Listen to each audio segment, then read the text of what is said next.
bad news is these things always end, and the better they get, the worse they get when they end. And as I said, we've never seen anything like this in recorded history, so be worried.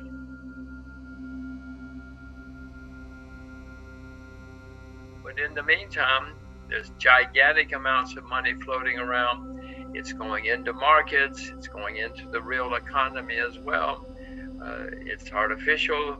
If you see some of the things that, the shipping business is just unbelievably hot right now because there's so much money floating around. Probably later this year or 2022, that will be the end. And then we're going to have a horrible bear market. Because for the reasons I said, I'm not some doom and gloomer. I'm just telling you that the debt is much, much higher now than it was in 2008. And the next bear market has to be very, very bad.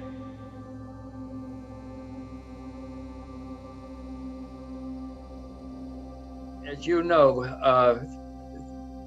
nearly every government, every central bank in the world has been printing huge amounts of money and borrowing and spending huge amounts of money. It's never happened like this in the history of the world. Never in recorded history have we seen so much excess. I'll call it excess. They think it's normal. They think it's fine. And this has caused many markets to go up a lot.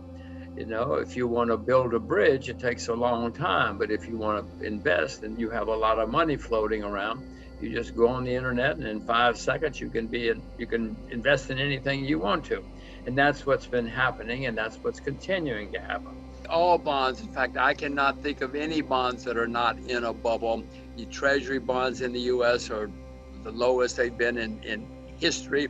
In Japan, there are negative interest rates. Parts of Europe, there are negative interest rates. Even in China, China still has interest rates, but they're the lowest they've ever been.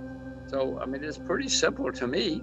When things are the lowest they've ever been in the history of the world, that's usually a bubble. Now you can, in even junk bonds, the spreads between high quality and low quality is the lowest ever. People are desperate to buy yield, and they're paying any price for it. Now there's some bonds that are better priced. Russian government bonds in rubles still have yield, but they're very expensive on a historic basis. Katrina, as I look around the world, most asset stocks in many parts of the world are either at all-time highs or very, very strong. In Japan, they're the highest they've been in 31 years. So stocks are going up. Bonds are certainly in a bubble. Bonds have never been this high in the history of the world. Property in many places is very strong. Seoul, London, many places. So that's a bubble. But commodity, sugar's down 75% from its all-time high. Silver's down 40%, 45%. These things are not overpriced and certainly possibly very cheap. There are many alternate sources of energy coming, solar, especially solar, wind, ocean power, many kinds of alternatives are coming, but it's going to take a long time. So, and as I said, oil is down 50% from its all-time high, and known reserves everywhere in the world, including Saudi Arabia, continue to decline. The fracking bubble has popped. Fracking's still here, but for a while there, if you could spell fracking, they gave you money so you could go into the fracking business. Well, that's not happening anymore. And in the meantime, reserves go down. It would not surprise me at all to see oil much higher over the next 2 or 3 years because of supply and demand. Remember, there are two sides to this equation. These things always start, in the marginal markets where people aren't looking. You're starting to see the Chinese stocks go down. You're starting to see problems in some banks in some small countries. You're starting to see problems. That's the way it usually works. Eventually, everybody knows. And in 2008, Lehman Brothers went bankrupt finally, and then everybody knew there was a problem. But that had been building for several months with many markets around the world. We're starting to see problems. I mentioned China. We're starting to see problems in some markets.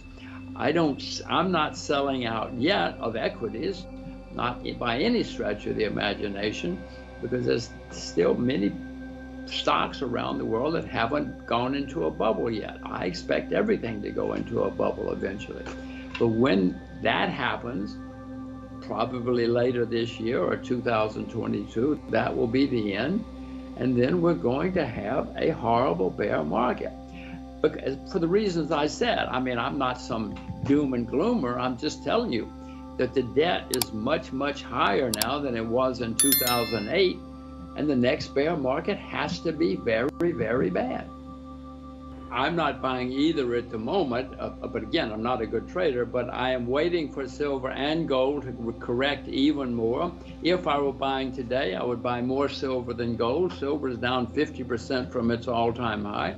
Gold is down 10% from its all-time high. I'm not buying either at the moment, but when I buy again, I will probably buy a lot more silver than gold.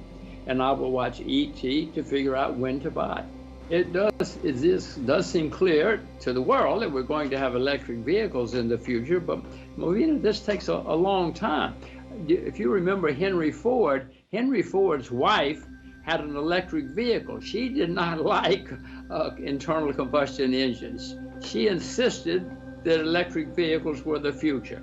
Well, she was over 100 years too soon. Yes, they're coming, but it's not going to happen overnight. And in the meantime, reserves of oil continue to go down. I'm not urging you to rush out and become an oil trader by any stretch, but I would not give up on I am not giving up on the price of oil yet. And electric vehicles are coming. I can see that. I can watch ET as well as you can, but it takes a while, as Henry Ford's wife found out. Well, I have been buying the ETF. There's an ETF on the New York Stock Exchange, a commodity and an agricultural ETF, RJA. I continue to buy it. It's been down recently, and it is, as I look at the world, agricultural commodities are among the cheapest asset in the world. So I've been buying more of the Rogers agricultural ETF.